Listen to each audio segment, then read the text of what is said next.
आज का पहला पाठ निर्गमन ग्रंथ अध्याय 12 पर संख्याएं 1 से 8, 11 से 14। पास्का के भोज के विषय में आदेश। प्रभु ने मिस्र देश में मूसा और हारून से कहा, यह तुम्हारे लिए आदि मास होगा, तुम उसे वर्ष का पहला महीना मान लो।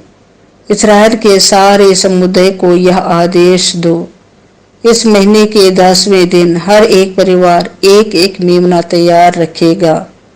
यदि मेमना खाने के लिए किसी परिवार में कम लोग हों तो जरूरत के अनुसार पास वाले घर से लोगों को बुलाओ। खाने वालों की संख्या निश्चित करने में हर एक की खाने की रुचि का ध्यान रखो। उस मेमने में कोई दोष ना हो, वह नर हो और 1 साल का, वह भेड़ा हो अथवा बकरा। महीने के 10वें दिन तक उसे रख लो। शाम को सब इस्राएली उसको कत्ल करेंगे। जिन घरों में मेमना खाया जाएगा, दरवाजों की चौखट पर उसका लोहो पोत दिया जाए। उसी रात को वे खमीर रोटी और कड़वे साग के साथ मेमने का भुना हुआ मांस खाया जाएगा। तुम लोग चप्पल पहनकर, कमर कसकर तथा हाथ में डंडा लिए खाओगे। तुम जल्दी खाओगे, क्योंकि यह प्रभु का पास्का है। उसी रात मैं प्रभु मिस्र देश का परिभ्रमण करूंगा।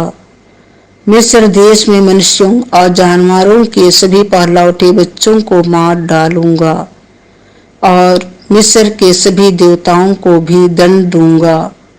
तुम लोहो पोत कर दिखा दोगी कि तुम किन घरों में रहते हो। वह लोहो देखकर मैं तुम लोगों को छोड़ दूंगा। इस तरह जब मैं मिस्र देश को दंड दूंगा, तुम विपत्ति से बच जाओगे। तुम उस दिन का स्मरण रखोगे और उसे प्रभु के आदर में पर्व के रूप में मनाओगे।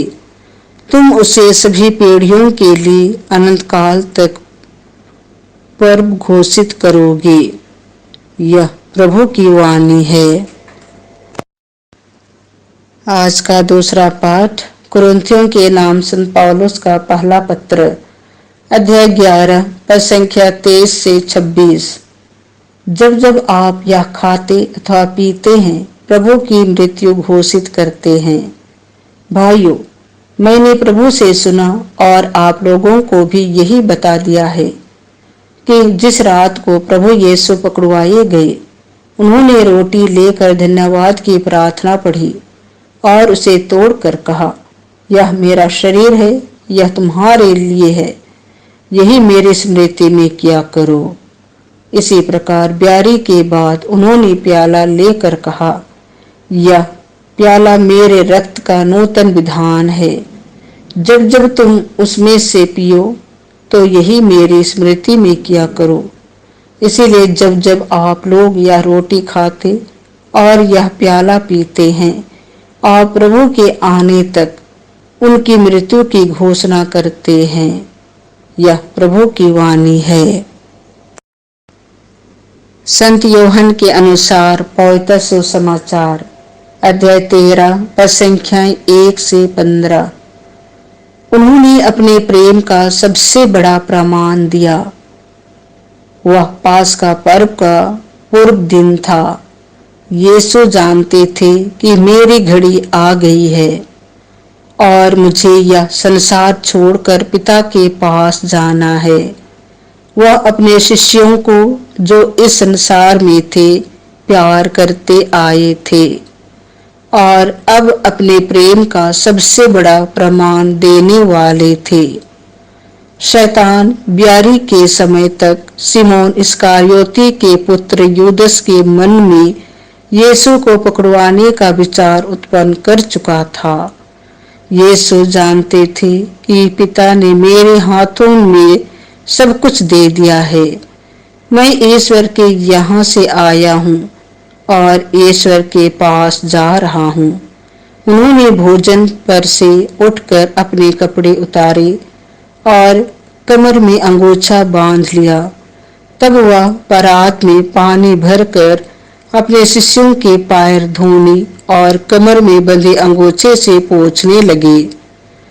जब वह सिमोन पेतरुस के पास पहुंचे तो पेतरुस ने उनसे कहा, प्रभु, आप मेरे पैर धोते हैं?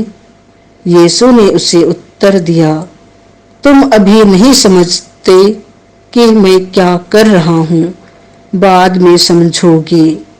पेतरुस ने कहा, मैं आपको अपने पैर कभी नहीं धोने दूंगा।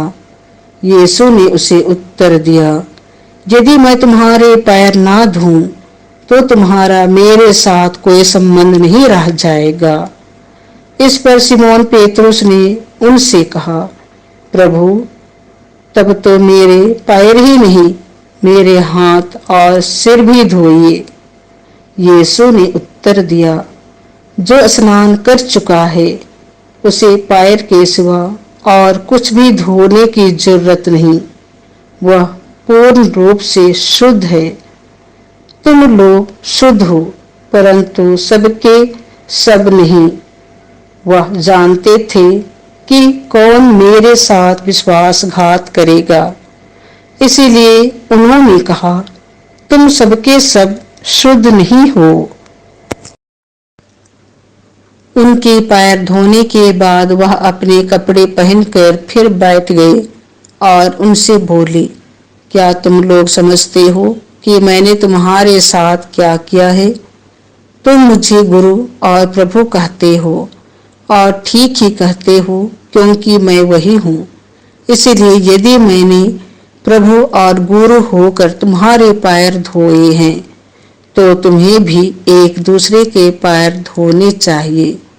मैंने तुम्हें उदाहरण दिया है, जिससे जैसा मैंने तुम्हारे साथ किया है वैसा ही तुम भी किया करो।